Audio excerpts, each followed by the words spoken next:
Hello, everybody. My name is Bear, and today I'm here with Ahmed and Yamil. I was making sure my hands were going to the right directions when I did that. And we are doing the Kickstarter for Tales from the Tape Deck. Boom. Look at that quality work. That branding. That branding. Yeah, we're just talking about it, right? I'm really loving it. I'm actually liking or it gives me the vibe of like notebook drawings. I really like the art style for this. Thanks. Yeah, that was the aim. Ahmed did that one. Okay. I mean, it was one of those things that, like, listening to this kind of music and getting in the vibe was, took me back to doodling in during class when I should have been paying attention. I kind of stuff. I always drew that weird like S that everybody drew back then. That was like Yeah, It's a on cool it's S. on the story for that reason. Yeah.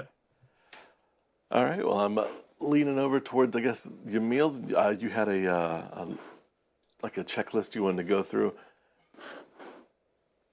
I mean, it's just topics that I thought would be good talking points. But yeah, like I wanted to do like introductions where I'm Yamil. I've written or edited or helped with various projects throughout the years, like the Fantasy Star RPG that came out in October through Skydawn Games Studios. I also worked with I also helped with oh man, I'm blanking. The Gong Farmer's Almanac for the last couple years, helping to organize it last year, and that's a community zine for Dungeon Crawl Classics. Okay. And I've done a few other things here and there, but that's my industry, RPG industry experience. And I'll let Ahmed go now. Yeah. Yeah. My name is Ahmed. I run City Games, which now is a publisher as of this year. I've recently published, or at least funded, a project for the Mothership Month 2025. That'll be coming out this year, as well as TTD, Tales from the Tape Deck. But I've worked on Chew the RPG, and currently writing for some D&D stuff and a little bit for the Cosmere RPG, as well as a handful of other pieces and self-published stuff here and there too. I'm also a woodworker, and I worked for Dogmite Games for some time, and now I craft TTRPG accessories myself and sell those. Exciting. Just a little bit about me. Yeah. I'm just a gamer. So I meddle in stuff, but I'm definitely not doing anything like you guys are. I have some questions as well. That's great. So what inspired that's you what we guys need. to Yeah. make this, to make Tales from the Tape Deck? What was the inspiration behind it? So, um, you have you heard of Scrap Exchange here in Durham? Nope, I haven't. It's nope, no, Nope. it's a it's like a store for artists or for anybody that's looking to, like, teachers go there a lot. It's a really cool store here in Durham. And one day I was in there and there was a barrel full of empty cassette tapes or empty cassette tape boxes. Okay. Yeah. And I was just looking at them and I just had the thought of, you could like fit a whole game in there. In theory, like that's a uh good little package. So I had that idea, and later uh Ahmed and I worked on a project together, and I mentioned it to him and he was like, let's do it. And so that was the birth of the collaboration, where it was just seeing how beat up the case was. At first, I wanted it to be like a found object, like something that is from the world, and that evolved into having the music be a big part of the RPG and working on an actual soundtrack, which which has been a lot of fun, and licensing music has also been a lot of fun. That was one thing that I was excited about. I was looking at the timeline that you guys were playing with the curated music, and each one having different, like essentially it's like an hour-long playlist, and then you would replay it again so that the players would know what the timer was, and then would know basically that their time's running out. That to me was very interesting as a GM and as a player, having it so that like your timer was going on. I know that's kind of big in a couple different other tabletop RPG games. Blades in the Dark is big on timers. This one being an audio one versus a visual one was very interesting to me. Yeah, and that was because we wanted to make it like feel we wanted to make it like feel cinematic, to build attention, and kind of take something away from, like, we didn't want to give dungeon masters or game masters or referees a another thing to keep track of. Instead, there were that everybody knows the clock is ticking because you just hit play and you keep running your game. Yeah, that's awesome. So you guys said that you guys had music that was specially curated for this, and even some things that I guess you guys had to go through someone to make the music. Can you tell me more about that? Yeah, actually, Ahmed can speak to it. I don't think he's showing up on the screen right now. That's okay. I'm just around. Oh, you're not showing up? Yeah, so we as far as that goes, giving you time to do your thing. So we reached out to several bands, and a handful of them Yamil has at least met and or a relationship with, and are from the North Carolina area, I guess. Yeah. As well as you yourself, Yamil, have been working on some tracks as well. But yeah, we've got some awesome bands. The one of the Evil Eye, Loot the Body, Set Deep, Colony Drop. They're all listed up on the story. You can follow them, check their stuff out. But we have individual specialized tracks that we really found that fit Righteous Ride of the Radicals, which is the first volume.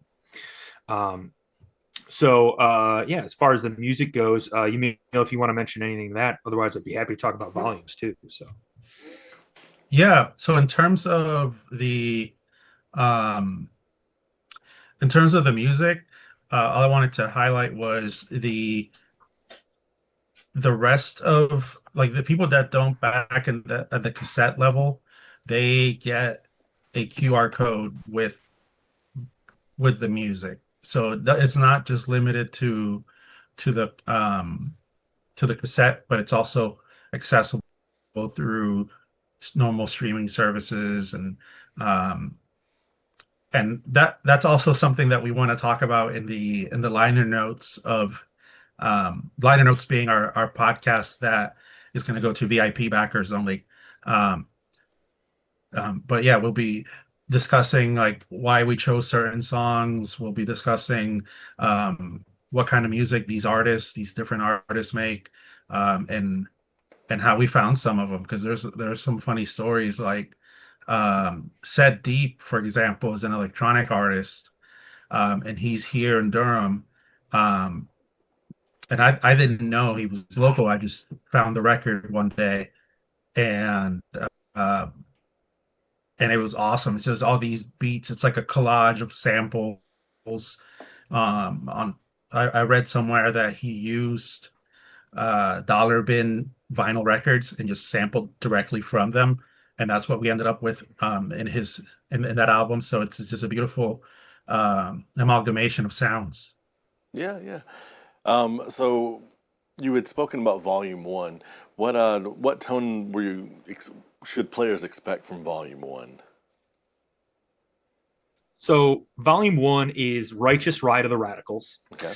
It is 80s rock vibe with and each volume has a different setting and different gameplay elements added into it. So essentially you have this extra zine that adds more and more to the game every time you grab a new volume. Okay.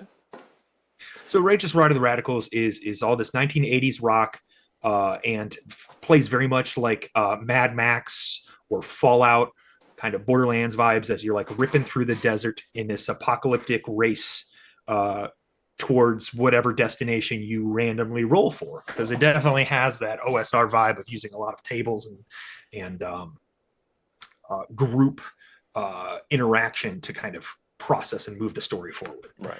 But yeah, so 80s rock and Mad Max ripping down a highway, looking for scrap or water, or just jump into another truck to mess with another group of raiders, that kind of thing. Right. That's definitely cool. I like it. So, am I correct in that everything you need to play this game comes in a cassette tape? Like a cassette tape box? Yes. So the core rules will come with the base. I'm sorry, I'm trying to remember what the pledge numbers are. So the pledge levels 1 and 2, the core rules for PDF and the zine itself will come with a case, with the game as a core, and then with Righteous Ride of the Radicals and everything you need to do that. This is a player character sheet, so it fits right in that case as well as everything else. So all you need is this item to take with you and get a game up and going. A big part of that was we really wanted some form of like quick access play, something that's readily available. Specifically like, hey, I don't have anything planned, or hey, I only have 2 hours to play the game. You guys want to jump into a game and play something? Pickup games for conventions, playing in the car for a road trip, all kinds of stuff like that was definitely in mind, because thinking that not every RPG needs to be a 4 to 6 hour commitment on a night when we're all, having more and more things take up our time, whether that's family or work or whatnot. Right. So with everything trying to fit into the cassette format, were there any kind of constraints or difficulties that you guys found? From a graphic design standpoint, a layout standpoint, yeah. But that's part of the challenge, right? So often we have these events in terms of game design that you say, hey, this is really constricting. We need to make, for example, Yamil and I participated in the Appendix N jam on Itch. It was you received a fake Appendix N book title, and you needed to make an adventure based off of that. That was so many pages and everything. All of those constraints make a really cool challenge for people to be creative and to flex all of that creativity in their games. And honestly, that's kind of been one of those things. We have a small format. We can't add too much. Yamil is the one who usually reels me back in and says, hey, we're not doing a thing. You're getting all excited. And yeah, that's been fun and a great balance between he and I. Can I get you to show the cassette tape one more time and kind of like a little slow? My tech guy's like, no, we have the video fixed. There we go. Perfect. So, yeah, and then I don't know if that was caught too, but like basically, this is your character sheet. And this is what we've been playing with at conventions and home games and in the car and wherever else we've been playing. At a bar, in a basement. At a bar. Like we've run it everywhere. If it's road tested and convention tested. We've run it like Origins at Gen Con. Yeah. PAX U and Gamehole, right? Gamehole, Yukon. You've ran some in the local cons down there. Yeah. I'm from Michigan, by the way, so when I say down, I mean everybody else in the country. Um, Fair enough. Yes. yeah. So you guys have labeled this as like a rules light system, like you can play anywhere. Uh, what does that mean in your philosophy, well, your design philosophy? What? Yeah, it's all about taking like it's all about something that you can learn in 5 minutes, right? Where you could, as you're explaining it, you can actually play the game. Um, the and everybody knows like if you put on a playlist and you loop it, um, people are gonna pick up on, oh, we heard this song before already. Like it's how many times have you been sitting around and you've had that moment where all of a sudden you're like, wait, I think they ran out of songs to play, whether it's like house music at a show between acts or at a bar or a store. So I picked up on that, and um, that's why like adding the music to me doesn't feel as obstructive. And that's why we picked the 80s music for the first one, because that kind of has like a certain background cinematic vibe already. Um, but in terms of how stripped down, it's down to we don't even do ability scores. We only do if you want to show the character sheet, even though it's like it's one of our ash can versions. It's all very slimmed down, where strength, agility, presence, and toughness, those are just the modifiers as we would know them. They're not the scores. So it doesn't need scores. There's a luck pool, there's the nerve pool.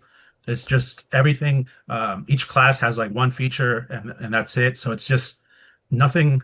I don't want anything to slow down play. I want it Right. to be like, okay, well, I'm looking at my agility score. Maybe I'm not good at that. So I'll look for the maybe I'm a strong person. I'm looking for those moments where I'm going to lift something, I'm going to chuck somebody out of a moving vehicle in the Mad Max world where giant robotic kaiju are roaming the desert, and that's Righteous Rides.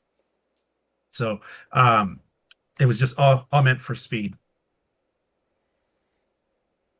Yeah, and every aspect of that too has been built into the design. So the design shouldn't be limiting you and slowing you down.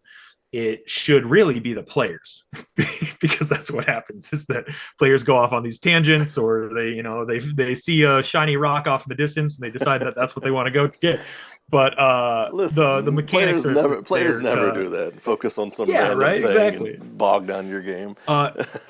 Honestly though, it makes it that much more fun that the minute that in Righteous Ride of the Radicals they see a fully functioning Waffle House still in the end times, and they're like, yeah, I want to go get a waffle, or Every uh time. and of course, yeah, they fall for it every time. But yeah, and then they're eating waffles around a table and they're like, didn't we have to do something? Isn't there a timer going? um so yeah, it's really streamlined, and we say 2.5 or 2 hours to play. Um and I ran a play test that was just a half hour playlist, and we just flipped it twice, so we only played an hour, and it was great. We had a full arc for all three characters that were playing the game, had cool moments, everybody had a story arc to it, and you can definitely fit the entertainment aspects in when the design is behind that as well. We're not rolling or trying to look up on a chart or a list of skills of what is going to do that. There's a lot less uh, of that, stagnant planning that tends to happen in some games, where everybody starts bickering about what the idea or what the plan is to do, and given the nature of the design and the adventures, it's very fast paced and aggressive, and kind of like in your face, like there's something that you got to do right now, because otherwise you're gonna fail or you're Yeah, gonna die that's what those in the timers are game for. I like it. in the game. So, what math rocks are we using for this game? I'm assuming D6. Yeah, we use a D20 with Ooh, okay. straight across array of all seven We're not, despite the influence of DCC, we're not using any of the DCC funky dice. And I think one of the really cool aspects, again, slimmed down, is that we're rolling our ability modifiers. Say you don't want to do something that's pre-gen and you want to take an extra minute to make your ability modifiers. We're using D4s. You have one D4 that's a positive, you have one D4 that's a negative, you roll them together and add them together, and then that's your score for that ability. So you're at a range of -3 to +3, and that's what you're looking at. Yeah. And you do that 4 times and you've got your core scores. It's simple. There's no charts to reference. There's no ability scores that turn into ability modifiers. It's very, then that's like what we mean by slim down and rules light. More gameplay, more playing than it is setup. So what experience do you guys hope that players are walking away after they play Tales from the Tape Deck? Yeah, I mean, well, go ahead. Go ahead. No, you got it. So I think that one aspect of what we've seen from people and playing the games is that it has this crazy off the wall, over the top nature of gameplay. We've seen players, at Gen Con, we ran 2 tables side by side that were each a war rig ripping down the desert. And we saw people launching themselves off of sway poles onto the other rig. And at that point, we told them, hey, you got to go sit over that table now. Those kinds of wild antics. I think we had somebody that was in the eldritch heart of one of these mecha kaiju and decided to bite into it to kill it. We've seen, people take over the mecha kaiju and start pressing the stomp button, thinking it was a stop button. And it starts stomping around, crushing all the other vehicles. It's just it's so wild and so crazy that it really gets that over the top feeling. And you walk away with wild stories, and that's, I mentioned 3 things just now, and those were 3 different tables. I know that each of those players at those tables, who I've had some interaction with since, but they're not regular people at my tables. Right. They've had a great time, and I'm sure they talk about it. I've seen some of them mention it in forums and such. Forums, Discord, that kind of thing. Forums. How old am I? I mean, forum still is a valid word there. Yeah.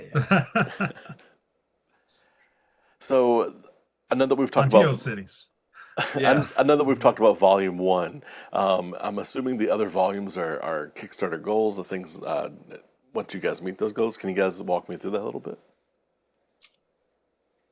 Actually, no. They are readily available. Volumes 2 through 4 are available at the higher tiers. You can get them at the tier 3 for PDF only. Tier 4 is the physical zines. Okay. And then tier 5 and 6, it'll be bundled in there with that. 5 gets you all the cool goodies, patches, stickers, pins. And then the 6th tier is the Righteous Ride actual physical tape cassette that plays music. But Volume 2 is titled Dawn Without a Coffin. It plays on Pirate Borg and leans into that, but you are essentially pirate time vampires in New Orleans, and you are trying to find your coffin before dawn. And it becomes this cool little point crawl mystery where you're kind of hunting down and trying to find your coffins before you run out of time. And it uses that timer in a very different way than Righteous Ride does. Where you're racing off.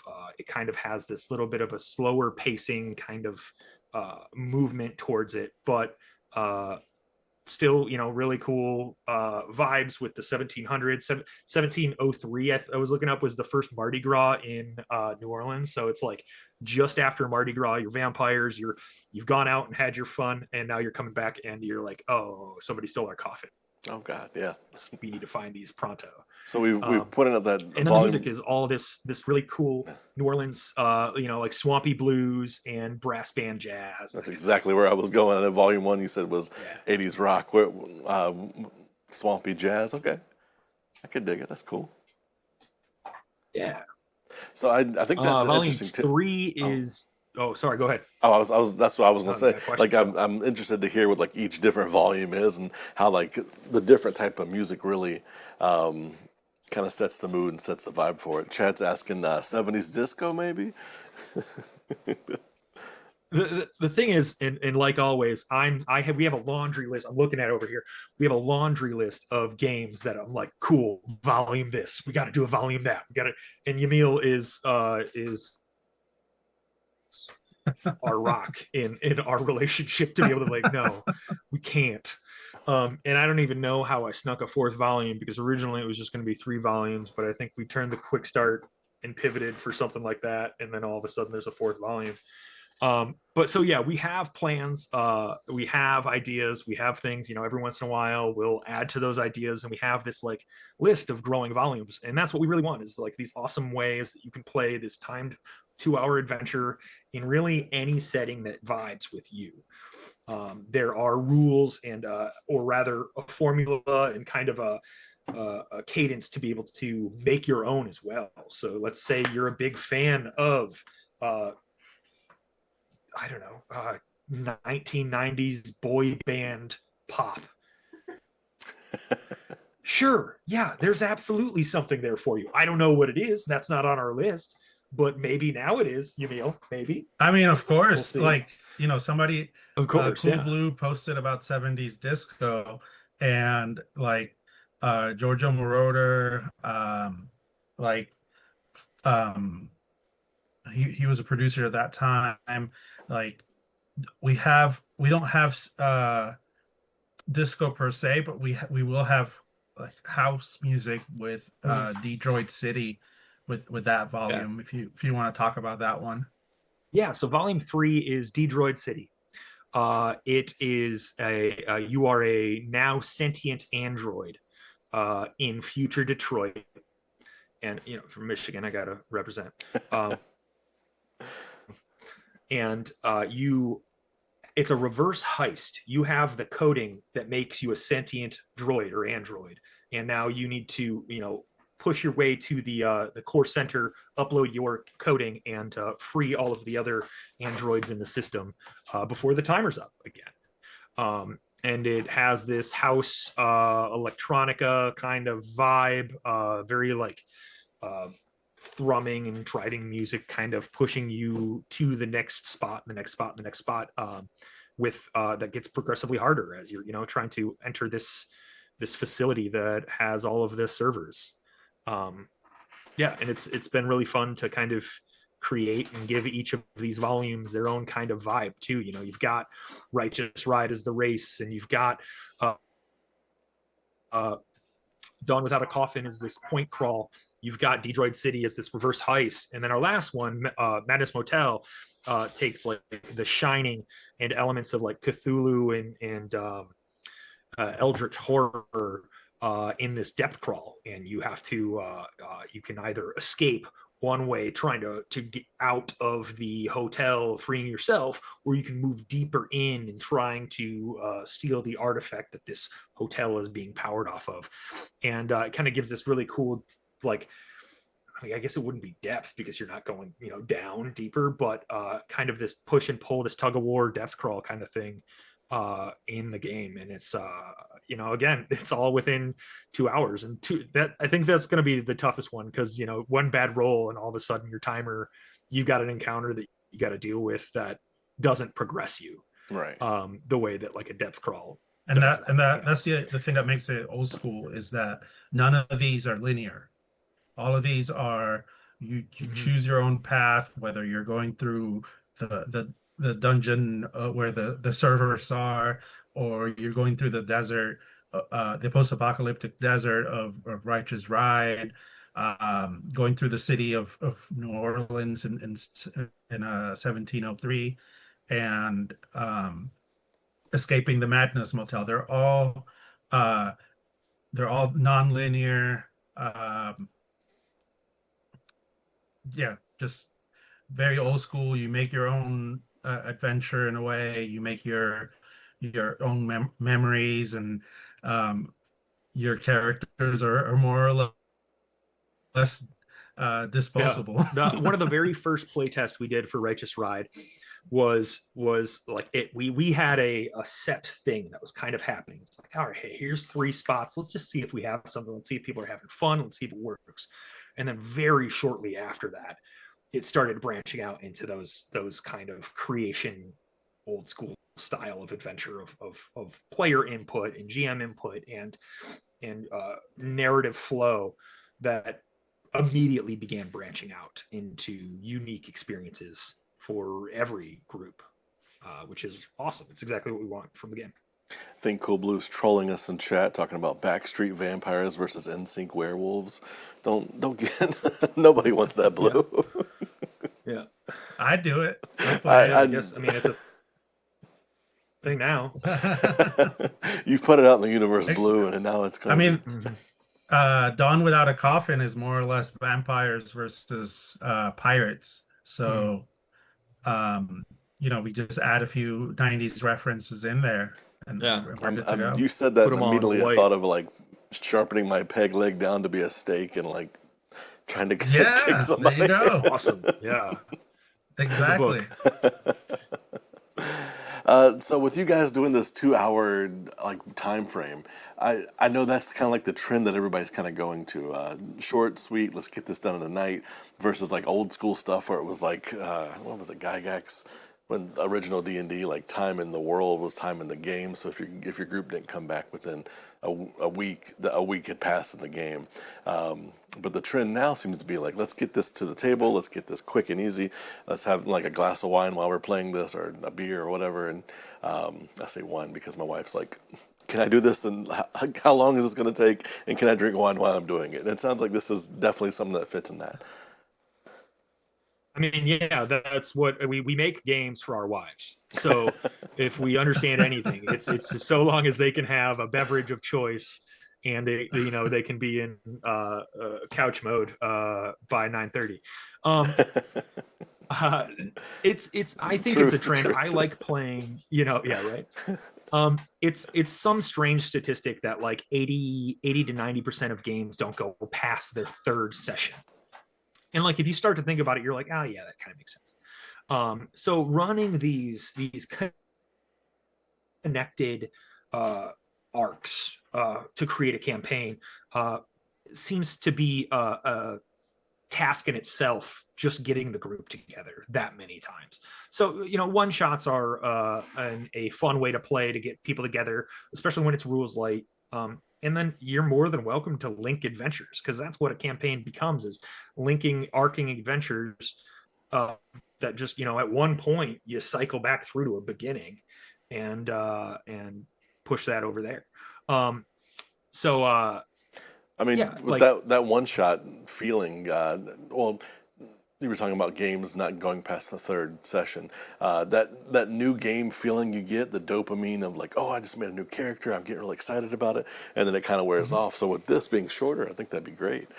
It's a one shot. You have fun, and then Plus, that character is probably going to die. Yeah. If you don't get to your coffin in time as a vampire. Yeah. That's awesome. You're SOL. You got to play a whole nother 2 hours of you living in the hellscape that is the sun is out. Talk about the modularity. Now that we're talking about, we haven't talked about that. We have all 4 of the volumes kind of explained, and so leaning more on the technical side. Go ahead. So because this has this nice, cool pick up and play nature, we have like the cassette that you're bringing with you. Let's say you have a radical.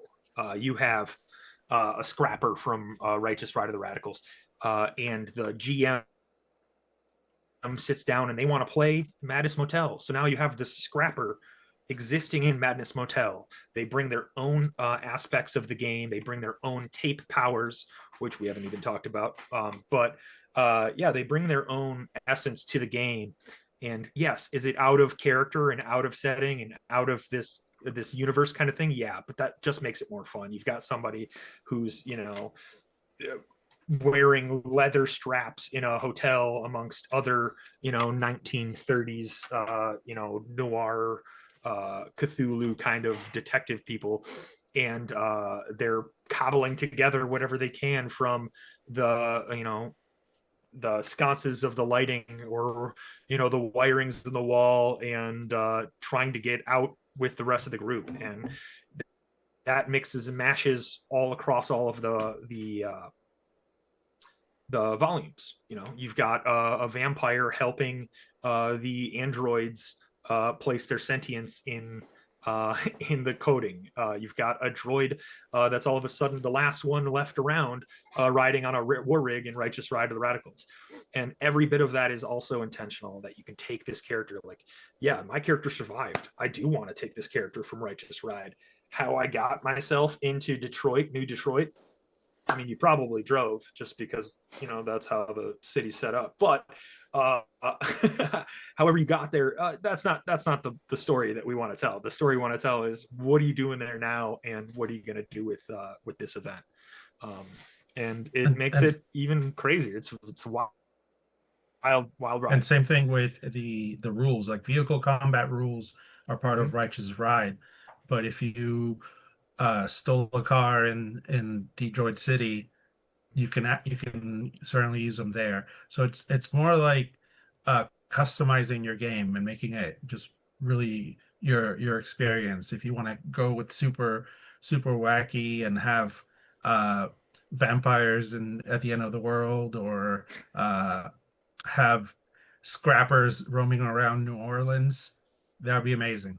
They are already, but yeah. Yeah. So to me, it's like the mindset of, like, these are different tools in a tool belt. Exactly. And they all work together. Like, they all fit together at the end of the day. That's great. Because I've played a lot of games where it's like, here's a new idea, and they slap it onto the next book, and it's like, that's way overpowered. It doesn't really fit with what we already got going on. It's just something that you slap together. But these all seem like they would work together because it's all made by the same system. It flows together. It's all made with the same system. Everybody's weak. That's the key, is that nobody's overpowered at all. So listen, I already want to buy it. You don't have to sell it to me. Yeah, all right. I love a game where, like, the players have to struggle, and a lot of my players in the past have been like, listen, my life is real hard. I want to come here and be the big damn hero, but instead I'm like, it's not heroic if there's not a chance to die. You can't be a hero if there's nothing on the line. If you just automatically win, it's no fun. So that's great. I love that there's a little bit of struggle to it. Yeah, I say, if they want to be the hero, prove it. Let's go. So you had talked about not nearly that adversarial. So you had talked about tape powers. Did I hear that correctly? Yeah. You want to go? Yeah, sure. I'll start it. So the tape deck powers is something we came up with, which is how you interact with the music at the table. Okay. So you'll have like the whole crew can choose to trigger one of these at any time, and each volume has its own unique tape deck power. So, for example, in Righteous Ride, you can turn the volume up to 11.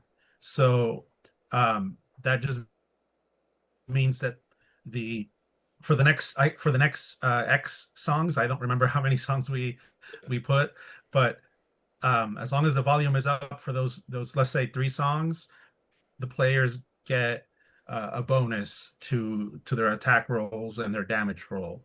And it's meant to be like you're rocking out in the wasteland, like the guy on the motor, the guy playing the guitar in Fury Road. Yeah, Fury Road. Yeah. So another one would be all the players agree to hit fast forward, and they skip an encounter. So they skip if they're like, let's say they're battling like a Mecha Godzilla or something like that, and they choose to hit fast forward then. So it's almost like you're hitting fast forward on a movie where you're gonna end up in some other peril, or you might end up in the middle somewhere you don't know, because the story went forward and it's assumed that you survived, but the person running the game determines where they land. Let's in a way, let's call it that. Yeah, like if you could skip encounter, then you're going to skip encounter. But you just, I mean, for those that use DVDs, you could just hit next chapter, I guess. DVDs are even out of date. I don't know why I use that. VHS. Yeah, VHS. Yeah, but like if you just hold down the fast forward on your VHS, on your VCR, because that's what they called it. Oh yeah, yeah, you don't know where you're going to end up. You just release off of it, and all of a sudden, you know, you're in a I don't know why I thought of Indiana, but Indiana Jones is like, you know, you're right by a propeller that's ripping by you in a fist fight.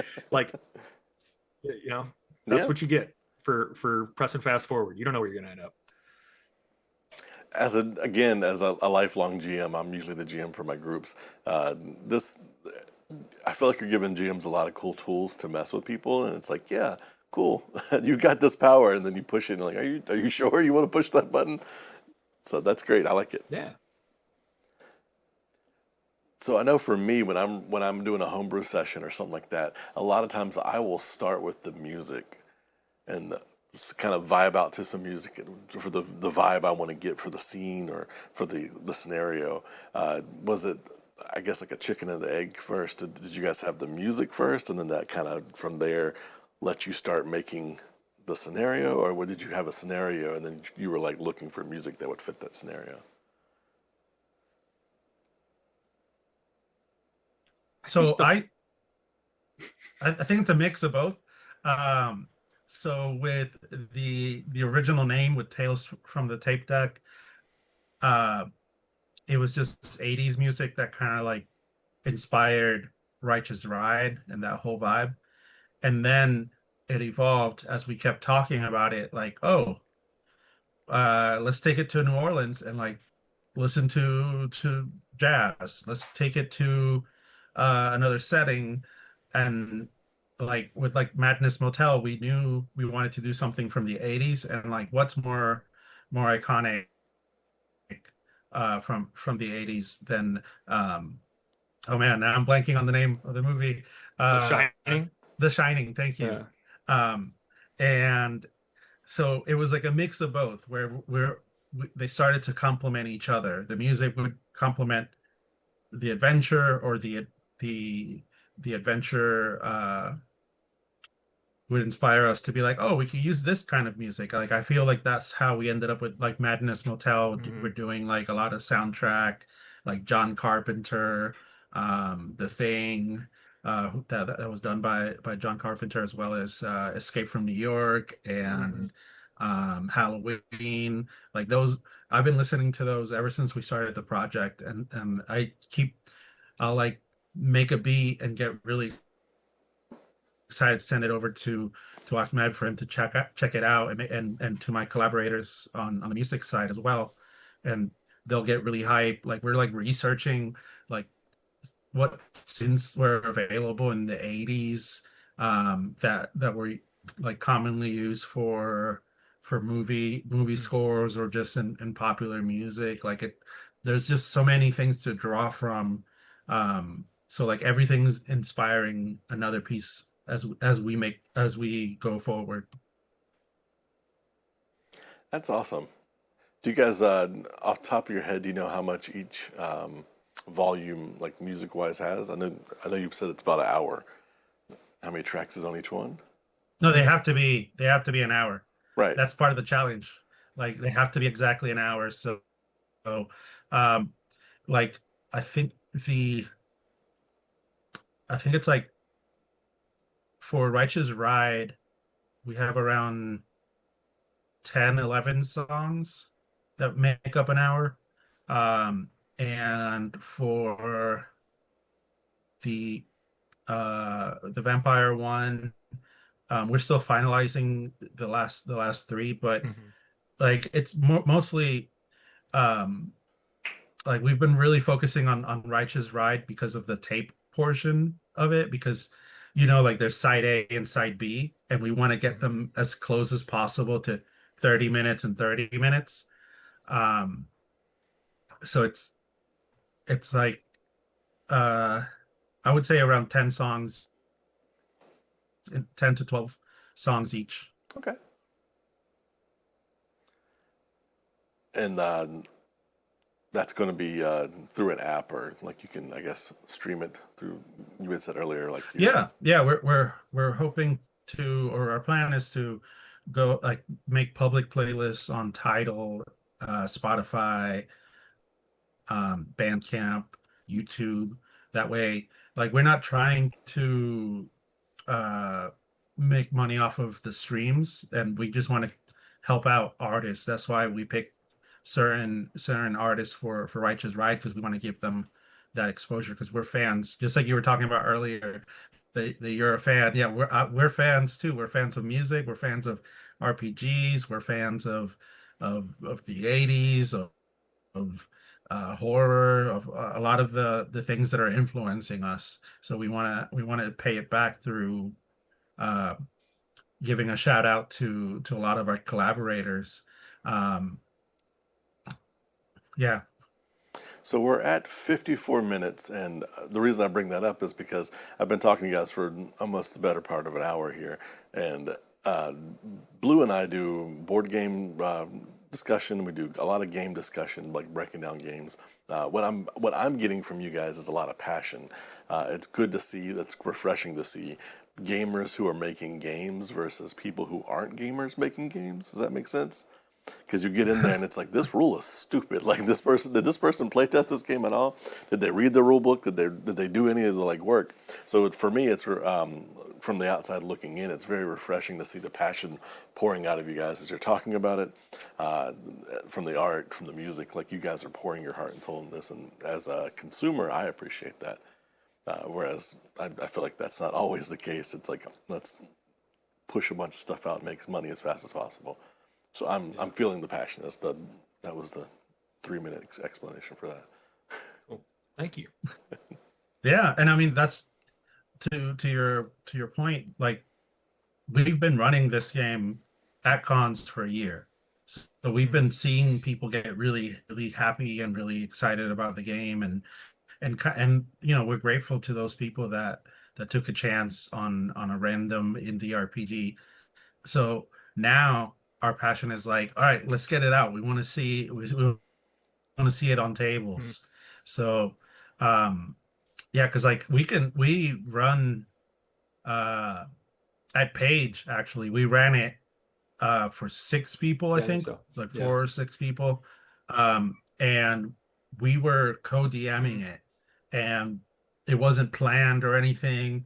And we were solid enough on the rules that we just bounced back and forth. Like he would come up with 3 encounters, and the players would pick which route they wanted to go on, and then I would do the same, and we were just able to do it from just having like a solid structure of the rules of what we want the game to be, having the playlist ready. Like it's we've put in the work, and we feel like now it's like the time to be like, hey, like check it out, come look at this.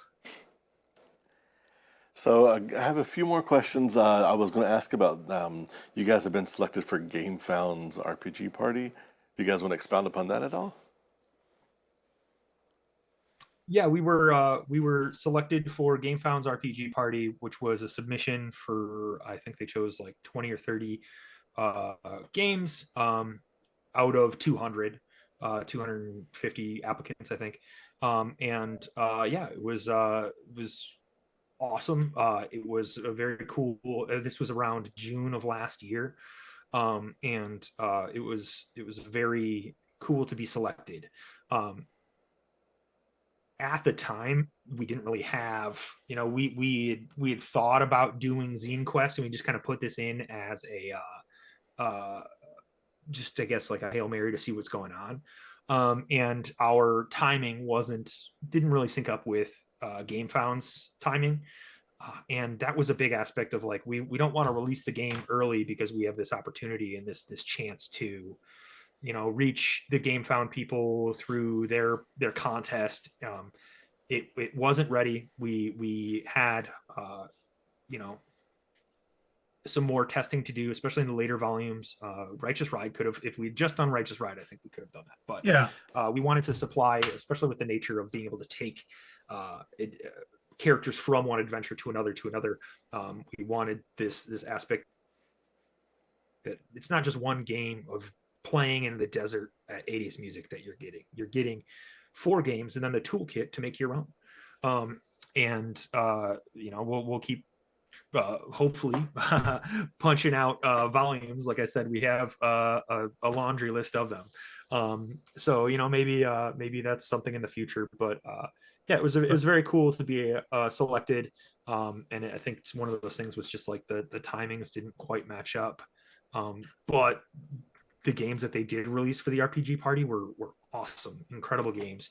They got MythWorks did Tiger on the Wire, an adventure for Wild Sea, and that did very well. And that's an awesome direction to go, especially in the future. Right. Yeah, and it was really awesome to get recognition because it was, from what I understand, like it was like +1 EXP was one of the judges, and Chaosium was involved. Magpie Games were involved.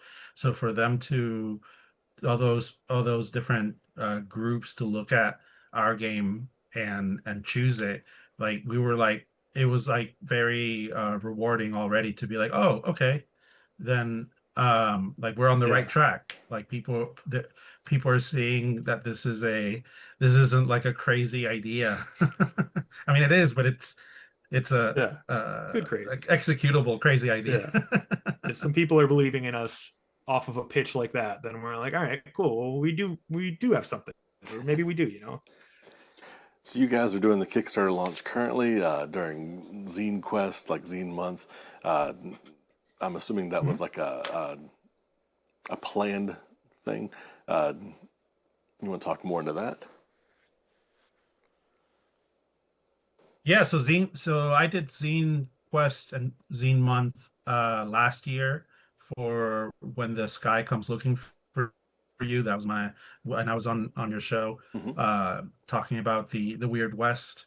And I love these kind of like community driven events where H has the same thing with their game jams that Ahmed and I did, and Mothership Month, which is in October, I want to Yeah, say. I think it was in November this year, but yeah, November, and that's what Ahmed did in last year.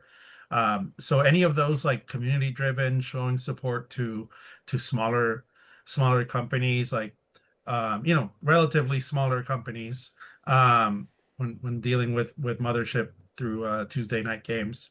But yeah, we wanted to launch during this time because of how much like camaraderie and how much collaboration we're able to do with other creators, other influencers, and yeah, so we just wanted to be a part of it.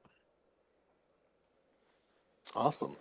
Well, the last question I have is, what advice would you guys give to creators that are innovating in like a physical format? Somebody coming along, what would you guys give as advice for that? I think as far as creating something that was, you're saying like from like people that make PDFs, if they're going to make it into a zine, Right? Okay. Because it seems like this focus is around the physical format versus everybody else. Me personally, I hate a digital format. Like, they're like, I have the rule book digitally. And I'm like, I want to smell it. I want to feel it. I want it in my hands. I want it on my shelf. I want something physical. So I learn best from physical, but then I run from something digital because I just being able to have Control F at my fingertips and being able to find the thing I need to is super helpful for me. That's just how my brain works, and like we all are different.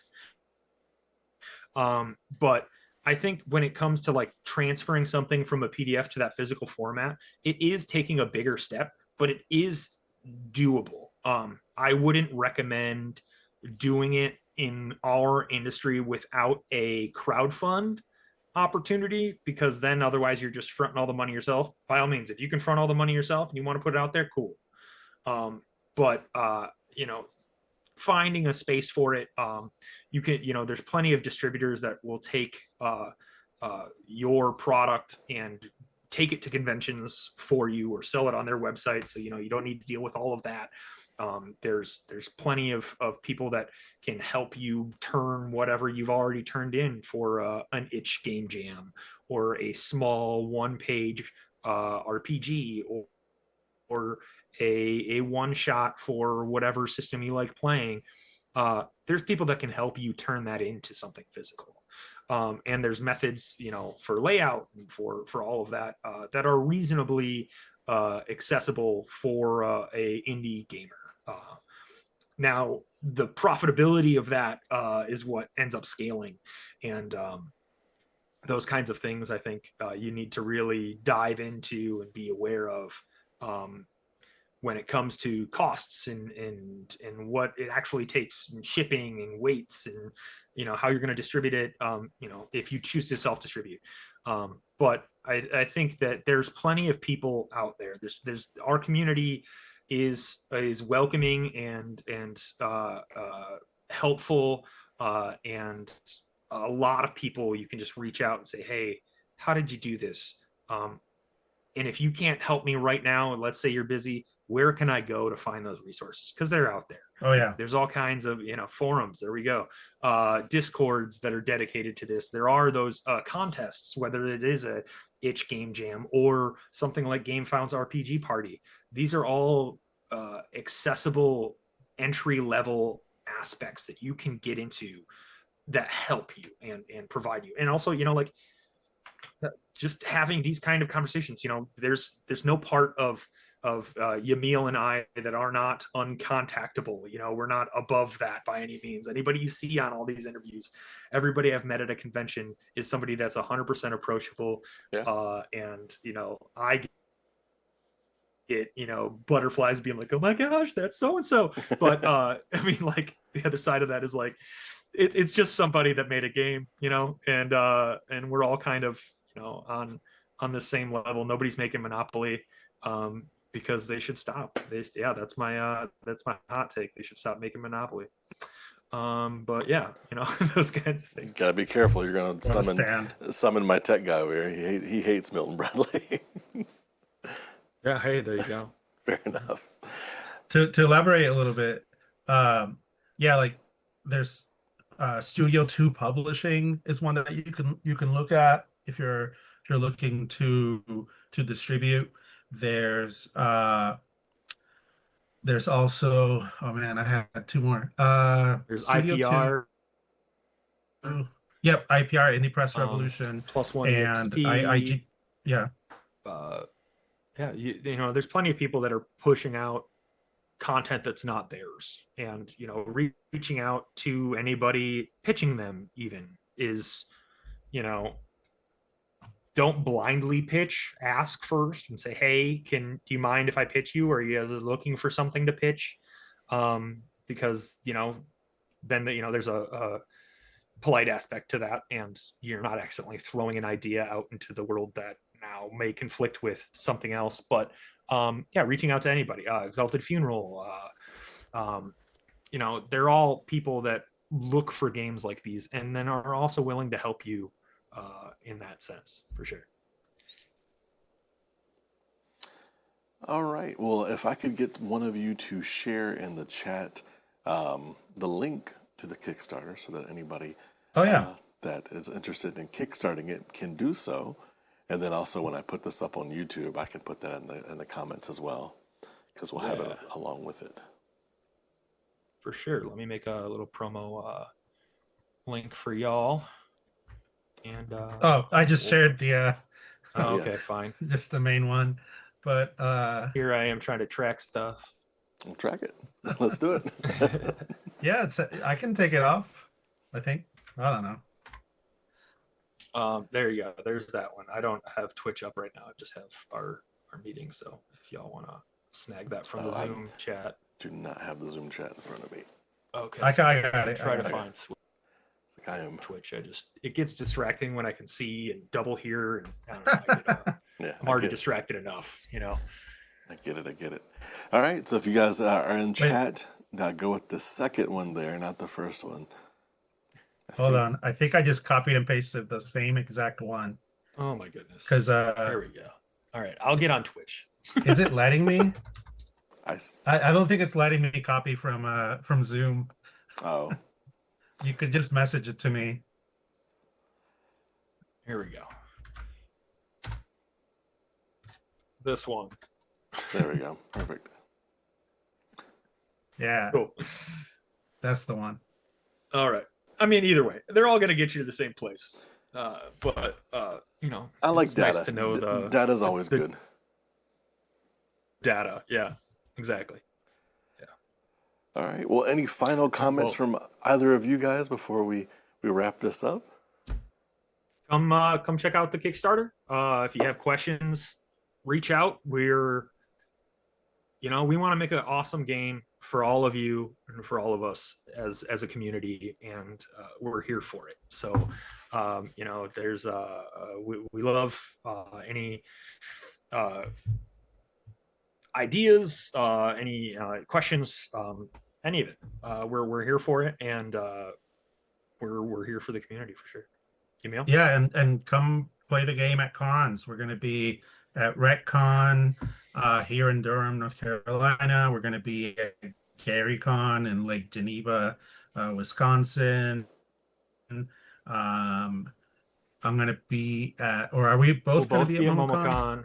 I'm bringing up my con list. MomoCon in Atlanta. I'll be at Origins, Gen Con. I'm thinking about Grand Con in Michigan. Gamehole Con. I will absolutely be at UCon, which is my local con. PAX U. That's on my list. I don't know. You got a different list than I do for stuff. Yeah, Con Carolinas in Charlotte. Mm-hmm. There you go. That's in May, I want to say. It's on my calendar. I don't. I believe I'm going to that one as well. Yeah. So if you see it, you're going to a con, look for it. Tales from the Tape Deck.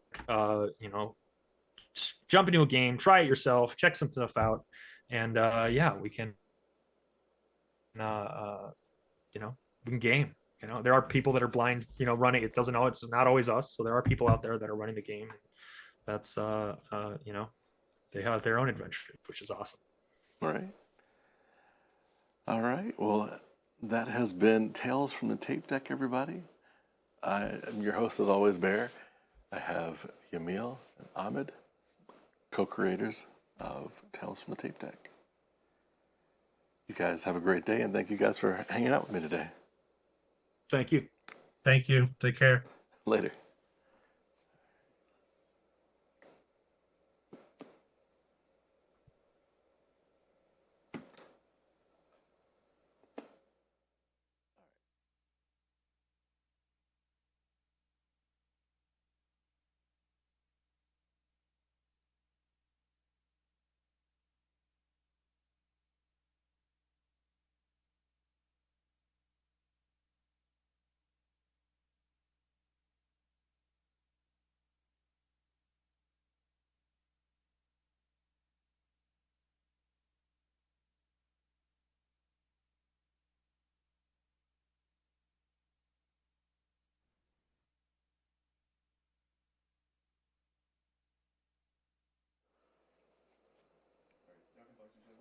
All right, I'm back. Oh, did they leave?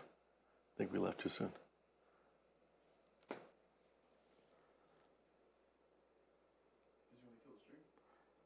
I guess so, yeah.